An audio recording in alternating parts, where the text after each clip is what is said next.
10장 말씀입니다.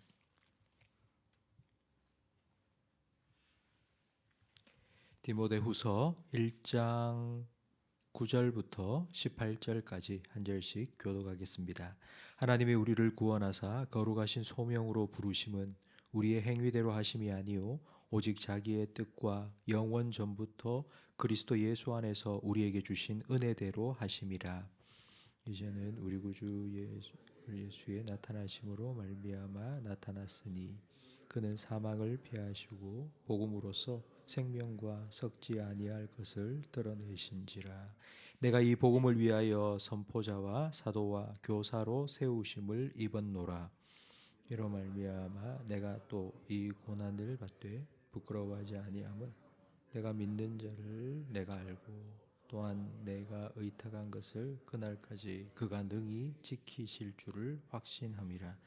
너는 그리스도 예수 안에 있는 믿음과 사랑으로서 내게 들은 바 바른 말을 본받아 지키고 우리 안에 거하시는 성령으로 말미암아 내게 부탁한 아름다운 것을 지키라. 아시아에 있는 모든 사람이 나를 버린 이 일을 내가 아나니 그 중에 부겔로와 허모게네도 있느니라. 원하는데 주께서 오네시보로의 집에 긍휼을 베푸시옵소서. 그가 나를 자주 격려해 주고 내가 사슬에 매인 것을 부끄러워하지 아니하고 로마에 있을 때에 나를 부지런히 찾아와 만났음이라.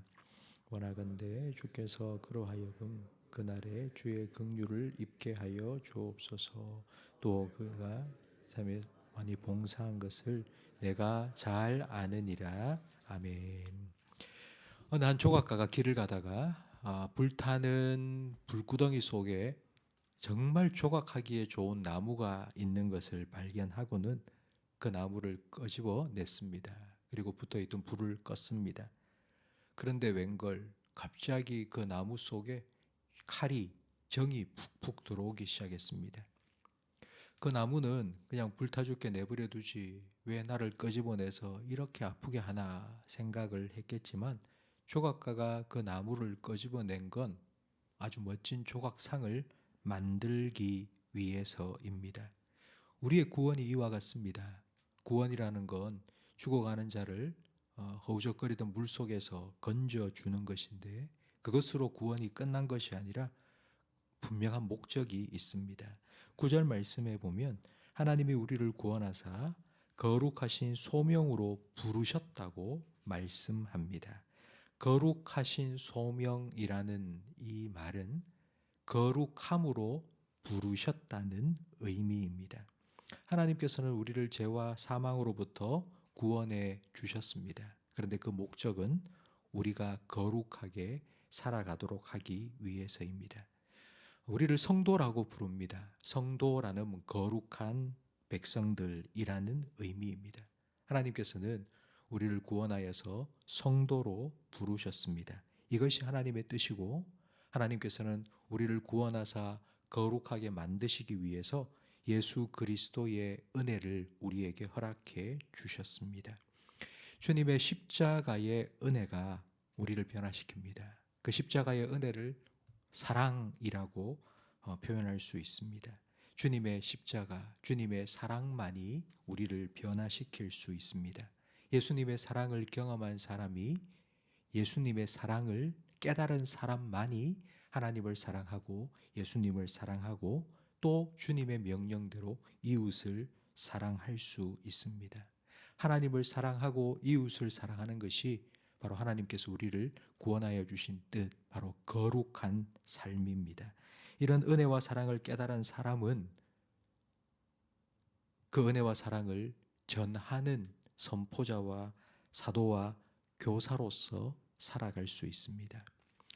생명 축제를 계속하고 있는데 복음을 전하는 것, 이 복음을 전하는 것을 어렵게 생각하지 말고 아마 여러분 주변에 복음을 전하는 자 말고 다른 것들을 전하는 전도자가 참 많이 있다는 것을 한번 생각해 보십시오. 관절이 참 많이 아픈데 내가 이 약을 먹었더니 무릎이 안 아프더라 라고 전도하는 사람들이 참 많습니다. 내가 이 물건을 써보니 이게 참 좋더라 전도하는 사람들이 참 많이 있습니다.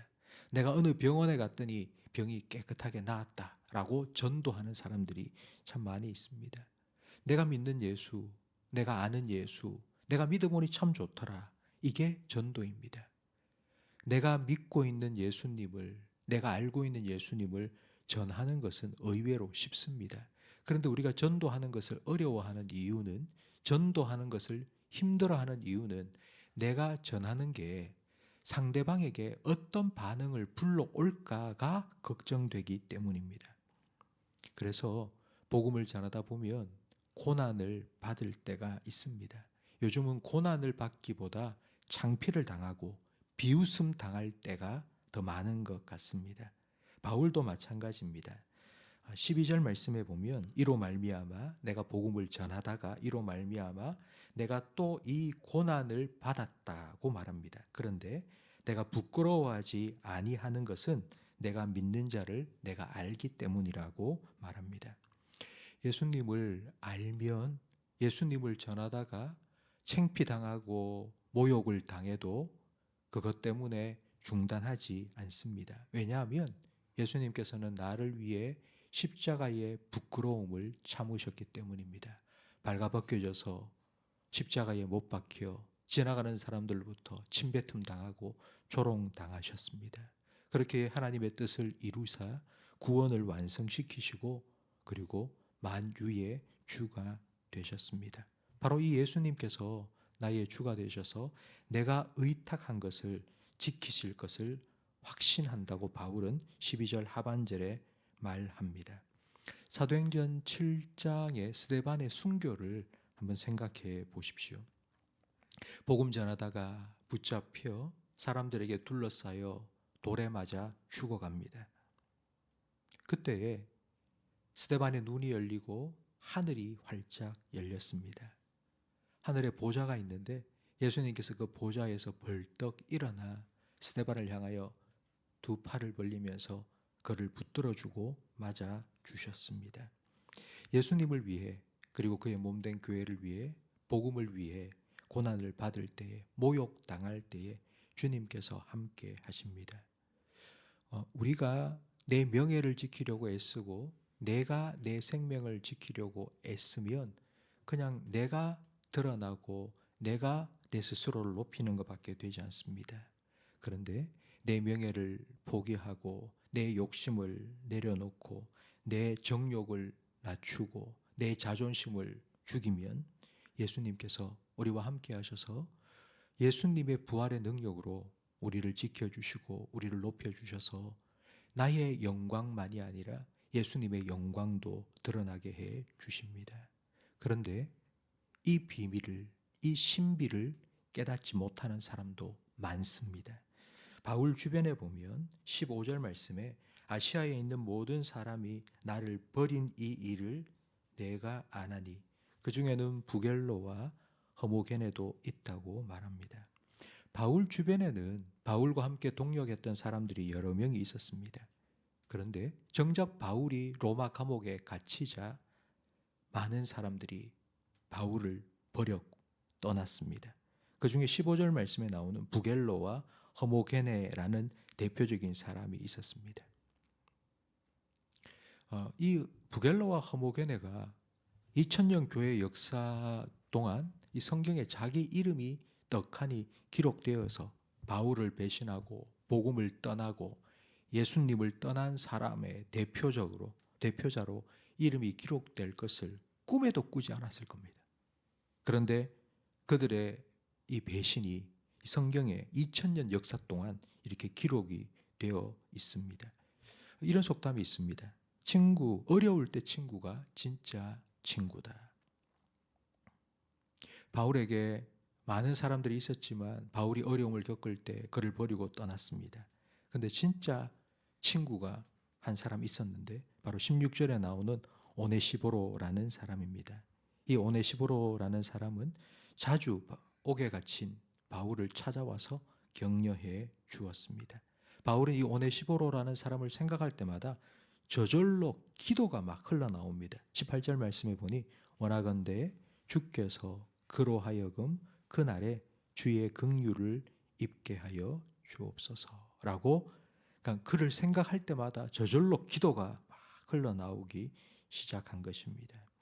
우리에게도 이런 오네시보로와 같은 사람들이 필요합니다.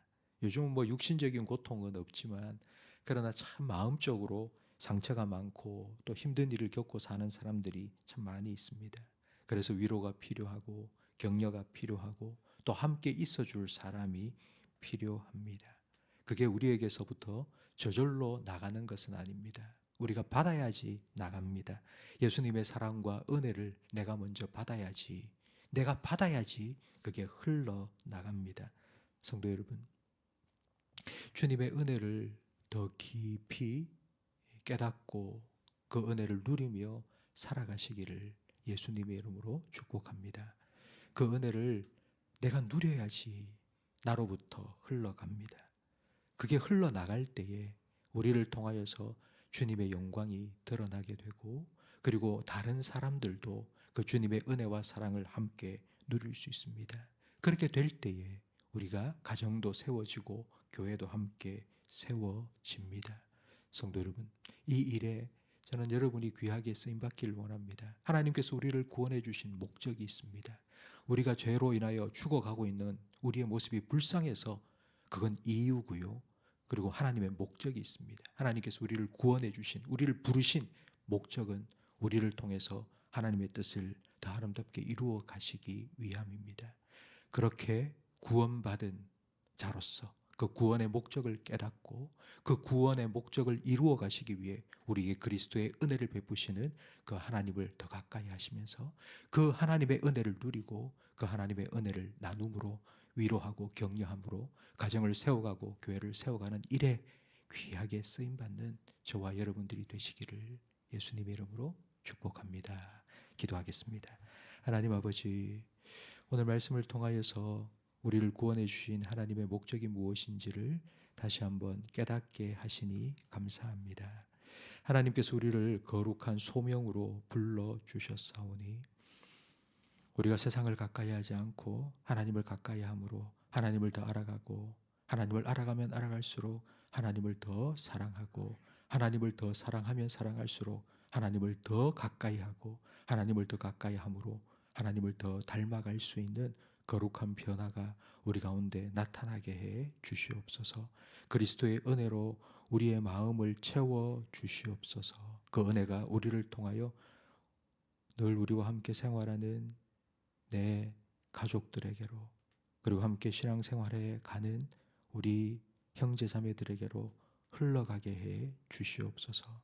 그래야 해서 우리를 통하여 많은 사람들이 위로받고 격려받게 하시고 우리를 통하여 가정도 세워지고 교회도 세워지게 해 주시옵소서. 이 거룩한 주님의 부르심을 우리를 통하여 온전히 이루어 주시옵소서. 예수님 이름으로 기도합니다.